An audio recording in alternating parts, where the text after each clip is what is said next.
Stay a little while on this particular story because I've been joined on the line by the former Lands and Natural Resources Minister in the person of Inusah Fuseini. Honorable, can you hear me?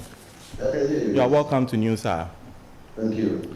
Illegal mining, that's a major question, and it has been a major concern for the country over the years.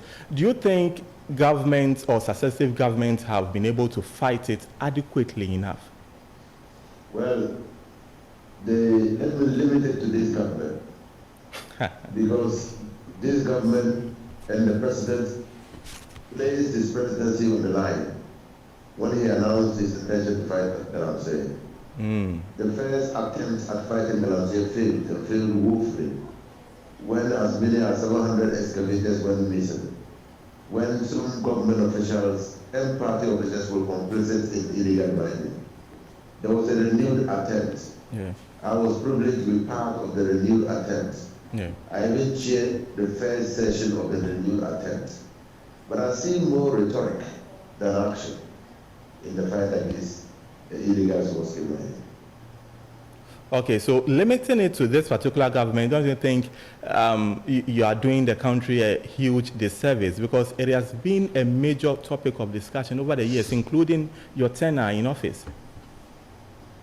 What I'm saying is that in December 2016, we went to the polls and elected a government charged with the responsibility of governing the country and upholding the laws of this country. We can only talk about the government that has the mandate to solve these problems. And that is why I'm limiting my intervention to this government. Any other government that comes into office fails, refuses, neglects, or defaults to fighting Galamsey will be the subject matter of my attention. Okay, Aisha 1 has been arrested. Your thoughts on it? Well, Aisha 1 has been arrested. I'm flabbergasted. I'm shocked. I mean, that she has the temerity to come back to the country. You recall when Aisha 1 was arrested, I thought that having declared our intention to fight illegal small-scale mining, and she being a high-profile woman in the illegal mining business, yeah, at least we will let our laws take action, take course.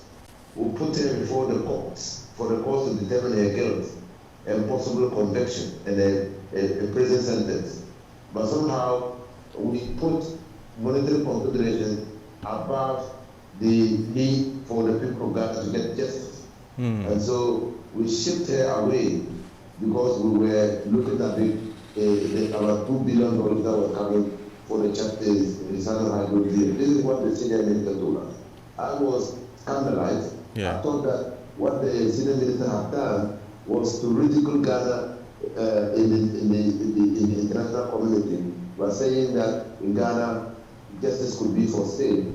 I mean, and so I thought Aisha 1, having gotten the benevolence of this government, would just go away and not come back. But somehow Aisha 1 has been emboldened by the co-conspirators and co-conspirators to come back to this country, to engage in the same illegal mining activities, now with a vengeance, because we now hear that she not only engages in illegal small-scale mining, she has opened a shop where she buys and sells minerals, and she also sells equipment to small-scale miners, meaning facilitating the illegal small-scale mining business. She's also flouted the laws of this country with impunity.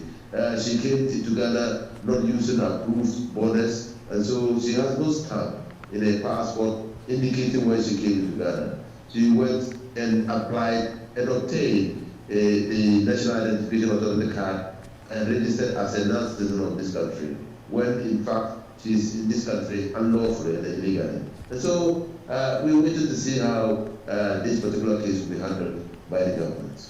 Looking at the way and manner Aisha 1 entered into the country, does it raise concerns about the porous borders we have in the country? We have always known, and I know you know, that in school and in other places, you have always known that we have porous borders. Where countries are resourced, they try to build walls to prevent the inflow of illegal immigrants into the country. And America is one clear example, and you recall the Donald Trump's decision to build a wall to stop the Mexicans from coming into America. The fact is, we cannot condemn the immigration authorities. Where a person uses unapproved means to enter the country, it is left with the intelligence agencies to try to fish out that person and arrest him. That is why we should commend the immigration services and the intelligence community for fishing Aisha 1 out. Maybe their work was hugely aided by the fact that Aisha 1 went back to the mining site. And since she's a known person, I mean, it was easy to fish her out. And so they should do more. Maybe there are more journalists like Aisha 1 who were deported between 2014 and 2013 and 2014 during my term, who are back and doing illegal small-scale mining. And so we cannot entirely blame the law enforcement agencies and the immigration authorities for the nature of our borders. All we need to do is to use more intelligence and intelligence to be able to fish out these miscreants in our society. So moving forward, what measures do you think authorities or government should put in place in order to critically address issues of illegal mining?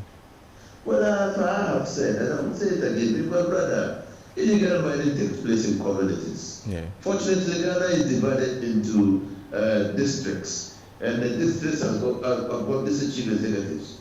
Districts have got district commanders of police. Districts have got district BNI, now NIB bosses. Yeah. Districts have got chiefs who superintend and who are the owners of the land.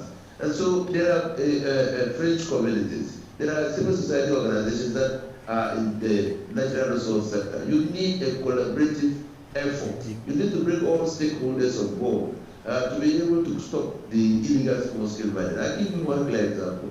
It's a forest. Now there's illegal mining activities over there.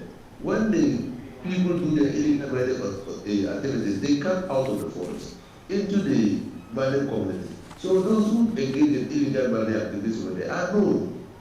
But because there is no collaboration between the fringe communities who bear the brunt of the activities of the illegal miners and the intelligence gathering agencies, and because these communities think that even if they report the matter, this person is engaged in illegal mining activities, nothing will be done. That is why we are facing this these murders. So you need a collaborative stakeholder approach. But government must provide a leadership where the people who are engaged in small-scale mining are arrested. They must be dealt with. Okay. According to the law. Okay. Honorable, thank you. You're welcome. Yeah, we've been speaking to the former Minister of Lands and Natural Resources, Inusah Fuseini, delving more into the issues of illegal mining, specifically Aisha 1.